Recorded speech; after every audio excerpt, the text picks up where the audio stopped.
এই দেখো ঘটক, তোমাকে কিন্তু আগে থেকে টাকা দিচ্ছি, তার মানে এই না যে তুমি একটা যেমন তেমন মেয়ে দেখে খুঁজে দেবা, তাহলে হবে না, কিন্তু পরে আর বকশিস দেবো না।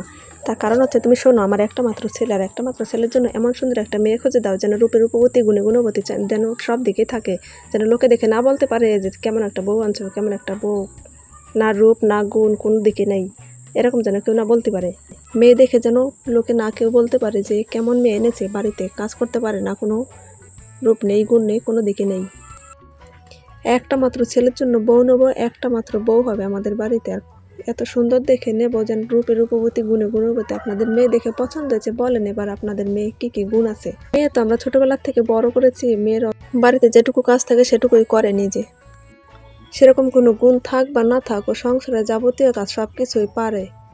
আপনাদের বলেন এবার হিসাব মতো কি কি দেনা পাওনার কোনো ব্যাপার আছে? দেনা পাওনা নেই আমাদের, আর যদি দরকার হয় আপনারা দিতে পারেন আপনাদের মেয়েরে, দিলে আপনাদের মেয়ের থাকবে, সেটা আর অন্য কেউ নেবে না।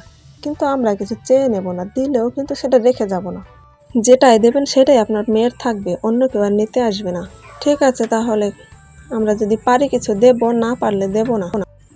ভাই রে ভাই, মেয়ে যদি একটু নুনে পোড়া হয়, ঠোঁট কাটা হয়, তাহলে তো তার আর কথার কোনো ছাড় নেই, মুখের উপর তো বলেই দেবে যে আপনি বেরিয়ে আসতে পারেন। বাজারে কি বেগুন কিনতে আসলেন যে বেগুনের কি কি গুণ আছে জানেন? কানা বেগুন না পোকা বেগুন ভিতর থেকে যাচাই করে নেবেন? তাহলে যান বেগুন এই কিনেন বাজার থেকে, বৌমার নিতে হবে না ঘরে।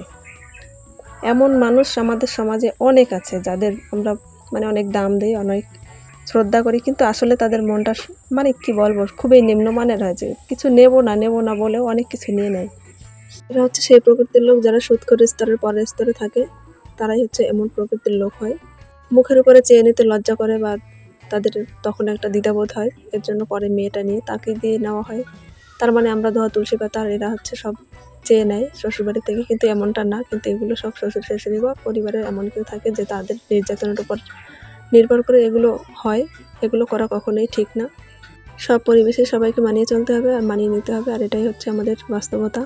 এমন ব্যাপারটা সকল মায়েদের উদ্দেশ্যে বলছি, তাদেরকে পরিবর্তন করা উচিত, নাহলে কখনোই নিজের ছেলের বৌমা আপন হবে না। বা